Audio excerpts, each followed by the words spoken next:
IPL franchise Gujarat Titans కు shock తగిలింది.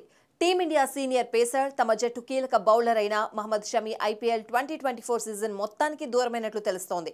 ఎడమ మడమకు అయిన గాయం వల్ల ఆటకు దూరంగా ఉన్న అతడికి శస్త్రచికిత్స అవసరం కానుందని తెలుస్తోంది. దీంతో వచ్చే సీజన్ నుంచి ఆయన వైదొలిగినట్లు సమాచారం. ఇప్పటి వరకైతే గుజరాత్ టైటాన్స్ ఐపీఎల్ వర్గాలు మాత్రం అధికారికంగా ప్రకటించలేదు.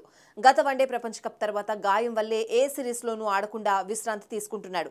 గుజరాత్ జట్టులో కీలకమైన షమి లేకపోవడం పెద్ద దెబ్బే అవుతుందని క్రికెట్ విశ్లేషకులు అంచనా వేస్తున్నారు. 2 సార్లు ఫైనల్కు చేరుకోవడంలో షమి కీలక పాత్ర పోషించాడు. అయితే షమి గత నెల చివరి వారమంతా లండన్లోనే ఉన్నాడు. ఎడమకాలి మడమకు అయిన గాయం తగ్గేందుకు కొన్ని ఇంజెక్షన్లు తీసుకున్నాడు.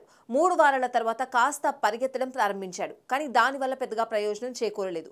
మళ్లీ గాయం తిరగబెట్టడంతో శస్త్రచికిత్స చేయించుకోవాల్సిన పరిస్థితి ఏర్పడింది.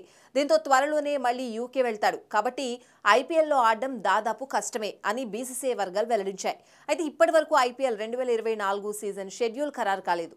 కానీ వచ్చే నెల 22 తర్వాత ఉండే అవకాశం ఉంది. తొలి మ్యాచ్ గత ఏడాది ఫైనలిస్టులు Chennai Super Kings, Gujarat Titans జట్ల మధ్య జరిగే అవకాశం ఉంది.